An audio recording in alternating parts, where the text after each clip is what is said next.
hai que ir ou carvacas ou axudarme a facer as tareas da casa, non sei as compañeiras por aquí a ver que din, pero supoño que sería algo parecido, non? Sí, máis ou menos parecido.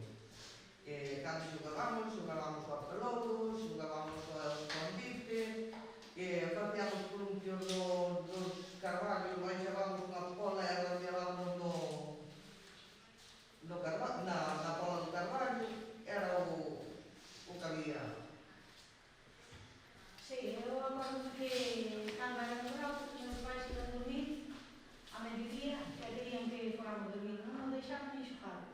Nós íbamos e facíamos que dormíamos e cando tal escapábamos e íbamos ali para fora e sentábamos todos ali fora e o queríamos que eles iban a levantar, íbamos a correr, deitábamos na cama e eles primeiro que tin e ir mirar, a ver se dormíamos.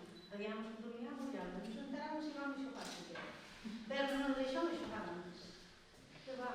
Eles non se enteraban porque estaban moi cansados de traballar, por iso non se enteraban moito, aproveitaban para descansar e estaban traballando moi forte todo o día. Pero é verdade, iso nos tamén nos pasou. Moito.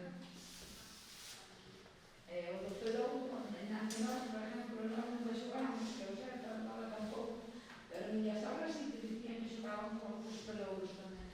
Nós xogábamos ao brilé, a pillar e a lija, madre. Eu o pelouto non me acordo. Pero si xente xa as carreras e as aulas, E despois, eu acordo que facíamos con carros adornados, facíamos carros, facíamos vacas, facíamos todo eso con carros adornados. Unha navaliña, por aí, facíamos cousas con carros adornados. Outros viñan a vendinhautos, non volvíamos unha pedra e ranqueábamos barracas para o monte ou para as caras, volvíamos unha pedra nunha chaqueta e era noso, sí. Porque muñecas non conocemos. Eu, por lo menos, a muñecas cando o irmão noso, o maior, estuvo na mili, trouxelle a Carmen un pato, e cando veu, de xupete, cando veu, todos a chorar, que tiña medo. É verdade, eu non